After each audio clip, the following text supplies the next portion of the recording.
काँग्रेसला काँग्रेस मुक्त भारत करण्याचं मी स्वप्न बघतो, पण काँग्रेस म्हणजे फक्त एक राजकीय पक्ष नाही. काँग्रेस म्हणजे शाहू फुले आंबेडकरांचा विचार घेऊन काम करणारा पक्ष आहे. जोपर्यंत शाहू फुले आंबेडकरांचे विचार लोकांच्या मनामध्ये राहील तोपर्यंत काँग्रेस मुक्त देशाचं राजकारण कधी होऊ शकत नाही. इथे अकोलाच्या लोकसभेच्या निवडणुकीमध्ये आपल्या समोर आलेले आहे. मला अभिमान वाटतो की एक अशा प्रकारचा कार्यकर्ता आज काँग्रेस पक्षाने आपल्या समोर या निवडणुकीमध्ये दिलेला आहे, ज्याने मागील अनेक वर्षांमध्ये समाज सेवेच्या माध्यमातून लोकांच्या मध्ये जाऊन काम करण्याचा प्रयत्न केला आहे.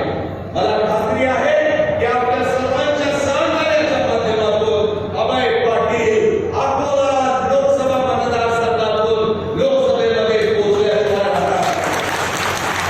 बोलल्या जातं की इथे त्रिकोणी असा संघर्ष आहे, पण आताच इथे महत्वाच्या सहकार्यांबरोबर चर्चा करत होतो तर सांगितलं गेलं की इथे त्रिकोणी संघर्ष नाही, इथे संघर्ष हा दोन पक्षामध्ये मर्यादित झालेला आहे आणि तो संघर्ष म्हणजे काँग्रेस आणि भारतीय जनता पक्ष यामध्ये तो मर्यादित झालेला आहे.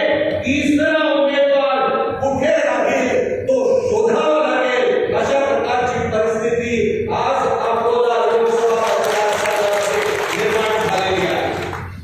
महाविकास आघाडीचा प्रयत्न होता की आपण जो धर्मनिरपेक्षतेमध्ये विश्वास ठेवतो, जो भारतीय राज्यघटनेमध्ये विश्वास ठेवतो, त्या सर्वांना आपण सोबत घेऊन या निवडणुकीमध्ये काम करावं, अशा प्रकारचा आमचा समज होता, अशा प्रकारचा आमचा प्रयत्न होता. आणि म्हणून वंचितांची आघाडी त्याला देखील कसं सोबत घ्यावं हा आमचा प्रयत्न होता.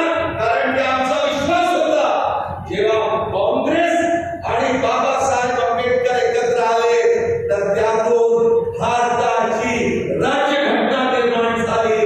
आणि आम्ही विचार करत होतो की आंबेडकरी जनता आणि काँग्रेस आणि महाविकास आघाडी एकत्रपणे काम करू लागेल तर निश्चितपणे आपण धर्मनिरपेक्षतेचा विजय आपण साध्य करण्यामध्ये यशस्वी होऊ आणि भारतीय राज्यघटनेला आपण सुरक्षित ठेवण्यामध्ये यशस्वी होऊ.